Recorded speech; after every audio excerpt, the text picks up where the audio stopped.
आप सभी विद्वान बंधुओं का गिल्ड मेंटर के ऑफिशियली यूट्यूब चैनल पर फिर से स्वागत है। मित्रों, आज हम लोग जो टॉपिक शुरू करेंगे वो मैथमेटिक्स का एलसीएम और एचसीएफ को हम आगे बढ़ाएंगे।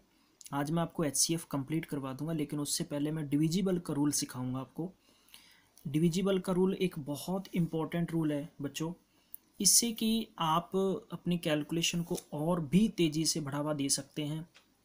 आपको मालूम चलेगा कि किस प्रकार हम किन्हीं नंबरों को देखकर जज कर सकते हैं कि ये नंबर से पूरा पूरा डिविजिबल है या नहीं है, मतलब कि इस नंबर पे पूरा पूरा भाग जा सकता है या नहीं है। मैं बता दूं कि मैंने आपकी गारंटी की है कि मैथमेटिक्स में 100% गारंटी है कि आपको मैं घर बैठे बहुत अच्छी कोचिंग दे रहा हूँ। कहीं आपको जाने की ज़रूरत नहीं है, कहीं आपको पैसा वेस्ट करने की ज़रूरत नहीं है। धैर्य रखिए, विश्वास रखिए, यकीन रखिए और कंटिन्यू जुड़े रहें। चलिए, सबसे पहले हम डिविजिबल का काम करते हैं। आप अपनी अटेंडेंस कर दें, फटाफट से शेयर कर दें, लाइक कर दें। फ्री ऑफ कॉस्ट आपको वीडियो मिल रहा है, कोई धन दौलत नहीं आपसे लिया जा रहा, बस याद रखें आप इतना। चलिए, सबसे पहले हम शुरू करते हैं डिविजिबल का रूल। बच्चों, टू क्या है? टू से किस नंबर को हम डिविजिबल कर सकते हैं? जैसे मैंने लिखा यहाँ पर, कोई भी नंबर लिखा है इस तरह से। अब मान लो ये 2 से डिविजिबल है या नहीं है, हमें कैसे पता? तो आपने ये देखना है भी किसी भी नंबर के अंत में, नोट कर लें अपनी नोटबुक में, if the last digit if the last digit of any number if the last digit of any number is 2 4 6 8 और 0, किसी भी संख्या के अंत में अगर 2 4 6 8 0 हैं तो वो नंबर 2 से भाज्य होगा। ये याद रखें, आप भूलें नहीं। अगर मैंने आपके यहाँ पर वैल्यू लिख दी 4350, is it divisible by 2? Yes, क्योंकि इसके अंत में 0 है। मेरी बात समझ गए?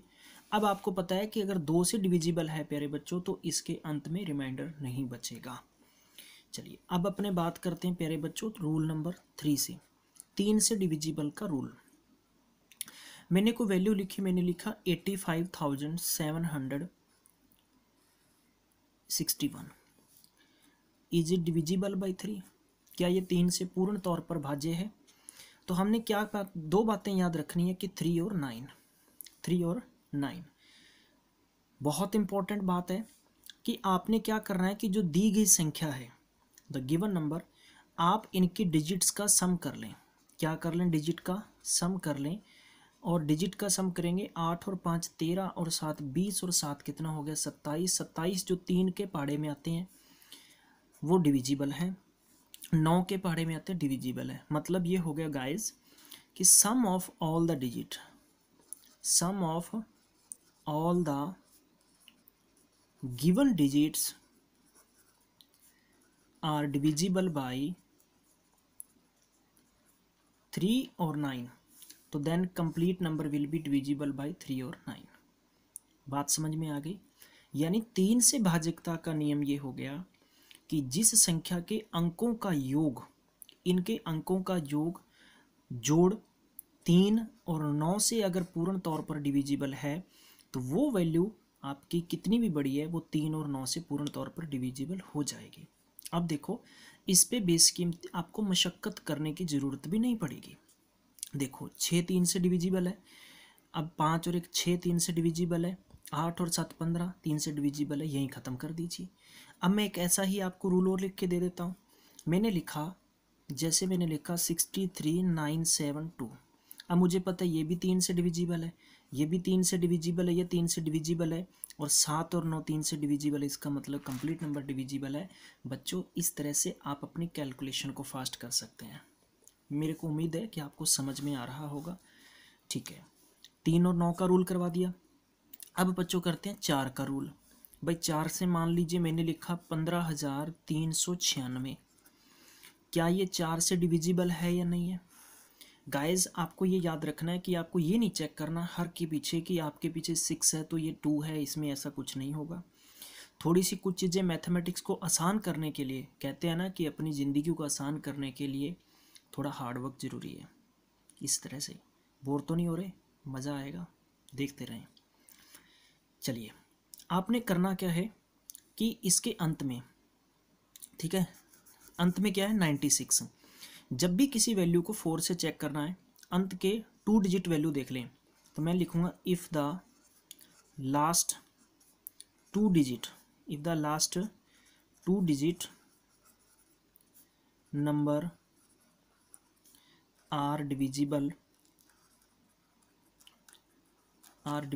Bye 4, then number will be divisible by also 4। अगर दो अंकों की, अंत के दो अंकों की संख्या 4 से पूर्ण तौर पर भाज्य है तो इसका मतलब पूरी संख्या भाज्य होगी। देखो 96 है, तो गाइज 96 में आप कैसे चेक करेंगे, तो 96 पे आप 4 का चेक करेंगे तो थोड़े बहुत पहाड़े तो आपको टेबल तो याद होनी चाहिए, राइट। तो आपको पता होना चाहिए कि ये संख्या 4 से डिविजिबल है या नहीं है। तो 24 चौका 96 होता है, तो इसका मतलब 15,396 विल बी डिविजिबल बाय 4। ठीक है, अब देखो प्यारे बच्चों 5 का याद रखते हैं आप। देखो 5 का कैसे याद रखेंगे, 5 और 10 का मैं एक साथ करवा देता हूँ कि अगर किसी भी संख्या के अंत में 5 और 0 है, किसी भी संख्या के अंत में क्या है 5 और 0 है, तो वो नंबर ऑलवेज 5 से डिविजिबल होगा। और 10 का रूल याद रखें भी किसी भी नंबर के एंड में अगर 0 है तो वो नंबर 10 से पूर्ण तौर पर डिविजिबल होगा। ठीक है, इसमें भी कोई कंफ्यूज होने वाली बात नहीं है। चलिए हम बढ़ते हैं बच्चों, हम रूल पढ़ेंगे 6 का। 6 का डिविजिबल रूल क्या है, जैसे मान लो मैंने कोई नंबर लिखा, जैसे 5730 लिखा मैंने, ये नंबर 6 से डिविजिबल है या नहीं है। अब आपको कैसे चेक करना है, तो आपने इसके टुकड़े कर लेने हैं, इसके फैक्टर बना लीजिए। एक तो 2 बन गया और एक 3 बन गया। क्या बन गया, एक तो 2 बन गया और 3 बन गया। ये नंबर चेक कर लें कि 2 और 3 से डिविजिबल है तो इसका मतलब 6 से है। अकेला 2 से है और 3 से नहीं है तो 6 से भी नहीं है, दोनों से होना चाहिए। तो 2 का मतलब एंड में 0 है तो इसका मतलब क्या, इवन नंबर तो 2 से होगा। मेरी बात समझ गए। तो 3 का मतलब है कि आप इनको कंप्लीट चेक कर लें, जो है 3 से 3 कट जाएगा, 7 और 5 12, 12 3 से कट जाते हैं तो इसका मतलब ये कंप्लीट वैल्यू 6 से भी कट सकती है। मेरी बात समझ में आ गई आपको। तो इस तरह से आपको ध्यान रखना है, बिल्कुल भी कंफ्यूज नहीं होना। बच्चों मैंने क्या बताया कि 6 के ऐसे 2 फैक्टर कर लें कि आपने क्या फैक्टर किए 2 और 3, ठीक है, जो ऑलरेडी हम कर चुके हैं। 2 से अगर इवन नंबर है तो 2 से डिविजिबल होगा। 3 का मतलब होता है सम ऑफ ऑल द डिजिट, इन दी गई संख्या के अंकों को जोड़ लें। अगर वो जोड़ 3 से डिविजिबल है तो इसका मतलब वो 3 से हो रहा है, और ये दोनों 2 और 3 से हो रहा है तो इसका मतलब 6 से भी डिविजिबल होगा। बात समझ में आ गई। अब मैं एक बार पढ़ा रहा था क्लास में, मैंने बच्चे को बोला फैक्टर बना ले, तो 4 और 2 बना के बैठा है। बोले सर 4 और 2 6 हो गए ना। तो इस तरह से नहीं करना कि कलाकारी बहुत होती है मैथमेटिक्स में, कलाकारी नहीं करें आप, प्रॉपर तरीके से देखते चलें। अब 7 का रूल क्या होता है बच्चों, 7 का रूल सिखा रहा हूँ आपको। थोड़ा सा ऑड लगेगा बट ये बहुत इंपॉर्टेंट। अगर आपने मिशन बनाया है कि मैंने पंजाब के अंदर, मैं आपको क्लियर बता दूं कि PS PCL का तो अभी कुछ श्योर नहीं कह सकते भी क्या होगा क्या नहीं होगा। इतना है कि पटवारी की वैकेंसियाँ आने वाली है, ठीक है, उसके बाद में पुड्डा की वैकेंसियाँ आएंगी, और उसके बाद में जो कि अभी जो 20 तारीख को यानी 20 मार्च को पंजाब का बजट अनाउंस होगा, बजट सुनाया जाएगा। लेकिन उनसे पहले जेल वार्डन यानी जो जेल के वार्डन हैं और उसके सुपरडेंट है, उनकी वैकेंसीज जो है कैबिनेट से अनाउंस हो चुकी है, कभी भी आ सकता है नोटिफिकेशन। तो देखो हर कंपटीशन में मैथमेटिक्स और इंग्लिश बहुत इंपॉर्टेंट होता है, क्योंकि यही सबसे ज़्यादा रोल प्ले करते हैं। तो आप इनको अच्छे से पढ़ते रहिए, कंटिन्यू पढ़ते रहें, मैथ्स तभी सीखा जाएगा, ऐसे नहीं सीखा जाएगा। ठीक है, चलिए अब ये नंबर है 7 से कैसे चेक करना है हमने डिविजिबल है या नहीं है। तो आपने क्या करना है, जो लास्ट की वैल्यू होती है, मैं यहाँ पर कुछ चीज़ें हिंदी में लिखूँगा, कुछ लोग हिंदी में अच्छे से समझ सकते हैं, ठीक है। तो पिछले अंक को दुगना करके, नोट कर लें, अपने नोट बना लें, दुगना करके बची हुई संख्या से घटा दें। जैसे देखो 7 है, 7 का दुगना कितना होता है 14, तो बची हुई संख्या क्या है 16 80, उसमें से कम कर दो तो अपने पास कितने बच गए 6, और यहाँ 6 और इतना 6।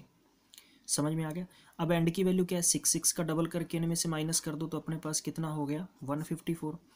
154 में एंड में क्या है, 4, 4 का दुगना 8 कर दो तो क्या बच गया 7, इसका मतलब 7 से डिविजिबल है 7। समझ में आ गया। कहाँ आप ये करते फिरोगे, ये सिस्टम तो आपको करना नहीं है। देखो ये डिपेंड करता है, आप पे कर सकते हैं, बल्कि मैं आपको बाध्य नहीं करूँगा, ये डिपेंड, आप ऐसे भी कर सकते हैं। जैसे 7 दूनी 14, 2 बच गए 28, 100 चौको 28, ऐसे करते रहते हैं। तो इतना कुछ करने की ज़रूरत नहीं है, आपको कैलकुलेटिव बनना पड़ेगा, तभी आपकी कैलकुलेशन स्ट्रांग होगी गाइस। मैंने आपको 7 का रूल सिखाया, अभी मैं रिपीट करवा देता हूँ वापस से फिर से। मैंने कोई नंबर लिखा, जैसे लिखा मैंने 2867 और यहाँ लिखा 4।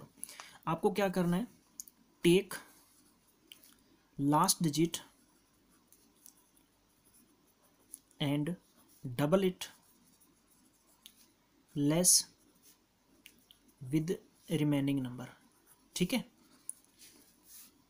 अब अंत तक करते रहें। देखो 4 है, 4 का दोगुना 8, इनमें से माइनस कर दें तो आपके पास 9 बच गया, यहाँ 5 बच गया, यहाँ 8, इतना बच गया। 9 का दुगुना 18 करके इनमें से माइनस कर दो, आपके पास कितना बच गया 7, और यहाँ 6, यहाँ 2। 7 का दुगुना होता है 14 और माइनस कर दें तो अब बच्चों आपके पास कितना बच गया पीछे 12। 12 7 के टेबल नहीं आता, इसका मतलब आप इसका रिमाइंडर क्या कर सकते हैं, इसका रिमाइंडर 5 बच जाएगा, ये 12 डिविजिबल नहीं होगा। समझ में आ गया। ये हो गया अपने पास 7 का। अब करते हैं प्यारे बच्चों 8 का रूल, डिविजिबल ऑफ 8। तो मैंने इसके लिए लिखा, जैसे मैंने लिखा कि 73,584 divisible by 8, divisible rule of 8। तो अब आपने क्या करना है इसके लिए, बहुत आसान है।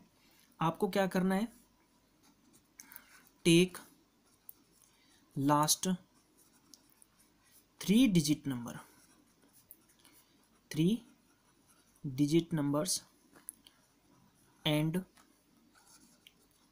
Divide by 8, divided by 8। ठीक है, if the last 3 digits numbers are divisible by 8, then number will be divisible by also 8। मतलब क्या है कि आपको अंत के 3 अंकों की संख्या उठानी है। देखो जब 4 से कर रहे थे तो मैंने कहा था अंत की 2 अंकों की संख्या उठाएं। जब बच्चों 8 से डिविजिबल का रूल चेक करें, अंत के 3 अंक उठा लें, जैसे हो गया 5, ये हो गया, इनको आप 8 से डिवाइड चेक कर लें। देखो थोड़ा बहुत आप काम करेंगे ना तो आपको तरीका आ जाएगा। कहते हैं कि अगर आपको तैरना सीखना है तो छलांग मारिए पानी में, ठीक है। हाँ, इतने पानी गहरे में मत मार लो कि वहाँ निकला ना जाए, ठीक है। तो कहने का मतलब है कि तैरना तभी सीखेंगे आप जब पानी के अंदर जाएंगे, बाहर आप बातों से नहीं सीख पाएंगे भी हाँ कैसे तैरना है मैंने। तो मैथमेटिक्स को अगर फास्ट करना है या कैलकुलेटिव वैल्यू को सीखना है तो काम करना पड़ेगा, मेहनत करनी पड़ेगी, हार्डवर्क करना पड़ेगा। देखो 8 से कैसे करेंगे बच्चों, 8 से मैं आपको फैक्टर भी बना के बता सकता हूँ, 2 और 4 से कर लो, लेकिन कहीं ना कहीं आपको थोड़ा सा कैलकुलेटिव भी बनना है। आपने क्या कर देना है, 7 टाइम किया तो 56 आया, कितना कि 56 है, 2 बचे। अब ये बताइए कि मुझे 8 के पहाड़े में 24 आते हैं, ये हो सकता है। इसका मतलब आप इसके ये भी बना सकते हैं कि 4 और 2, जो वैल्यू 4 और 2 से डिविजिबल है वो 8 से भी डिविजिबल होगी, ये भी आप नोट रख सकते हैं। अब बात 9 का मैंने सिखा दिया आपको, 10 का सिखा दिया, मैं सिखाता हूँ आपको 11 का। जैसे कि 11 से कोई वैल्यू कैसे चेक करें, जैसे 95,754 डिवाइडेड बाई 11, क्या ये वैल्यू डिवाइडेड हो सकती है या नहीं। बच्चों बड़े प्यार से देखते रहें, नोट करते चले, नोटबुक में, बहुत इंपॉर्टेंट चैप्टर है ये। अब आपको क्या करना है कि पहले तो आपको बता दूं कि जिस संख्या के सम, यानी जिस संख्या के अंकों हम, जो कि कहने का मतलब ऑड और इवन डिजिट्स का सम करेंगे और उनका डिफरेंस मीन्स, मैं यहाँ पर लिख देता हूँ sum of, it means sum of even and odd digits and get difference 0 और 11।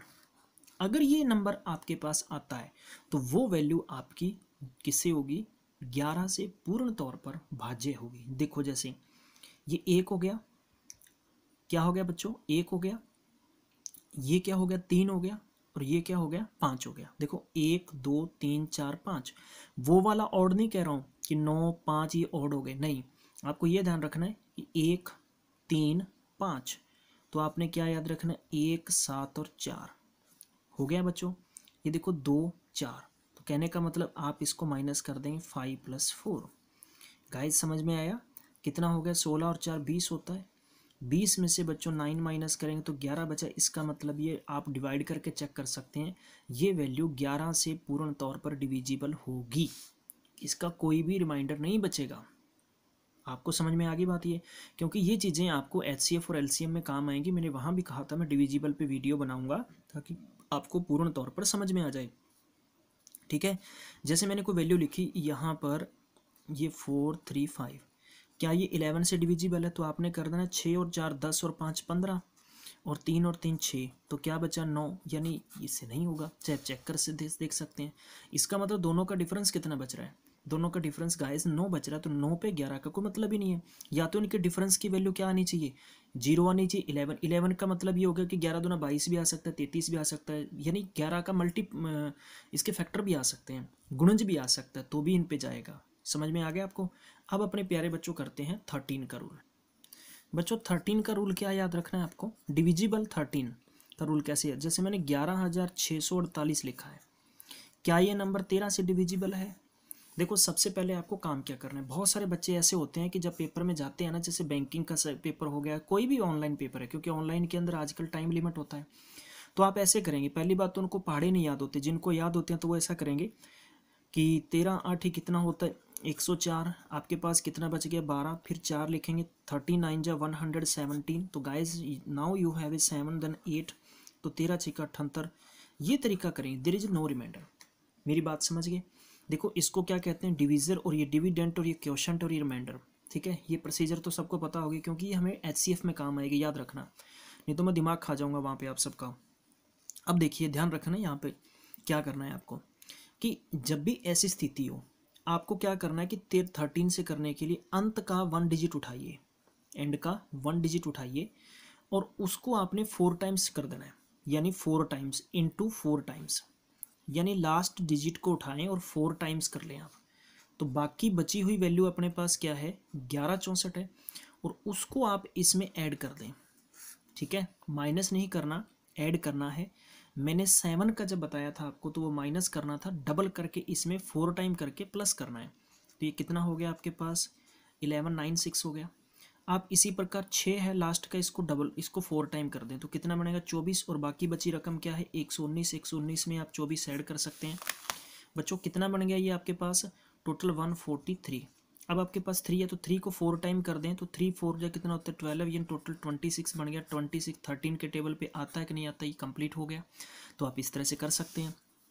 जैसे मैंने लिखा ये वैल्यू लिखी है, तो 3 का 4 दूनी 12 हो गया, इनमें से ऐड कर दें तो आपके पास हो गया ये। तो 8 का 4 32 होता है, 32 इसमें ऐड कर दें तो आपके पास हो गया ये 87। 87 जो कि 13 के टेबल में नहीं आता, तो इसका मतलब ये डिविजिबल नहीं हो सकता।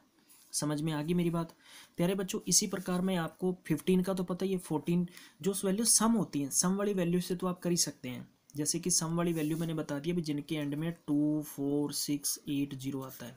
ठीक है, अब 17 का रूल एक और सिखा देता हूँ। वैसे ज़्यादा हो रहा है तो आप मुझे कहेंगे कि सर बहुत ज़्यादा हो गया, तो चलो यहाँ तक सफिशेंट है, यहाँ तक सफिशेंट है।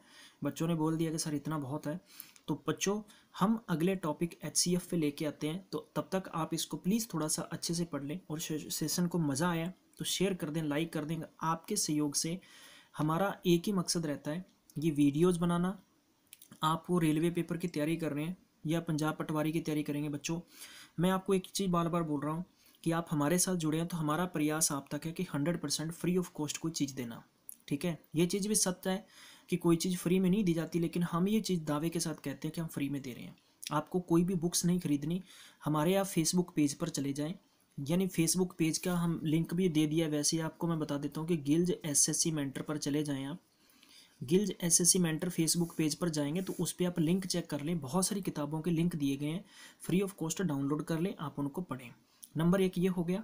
उसके बाद में बहुत सारे स्टडी नोट्स डाउनलोड कर सकते हैं, फ्री ऑफ कॉस्ट घर बैठे स्टडी कर सकते हैं, इवन की वीडियो भी देख सकते हैं।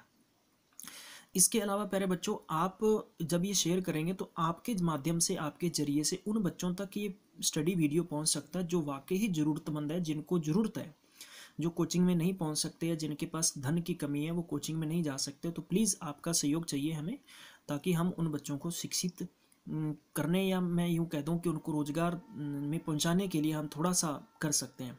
तो मिलते हैं अगले वीडियो में, तब तक अपना ख्याल रखें।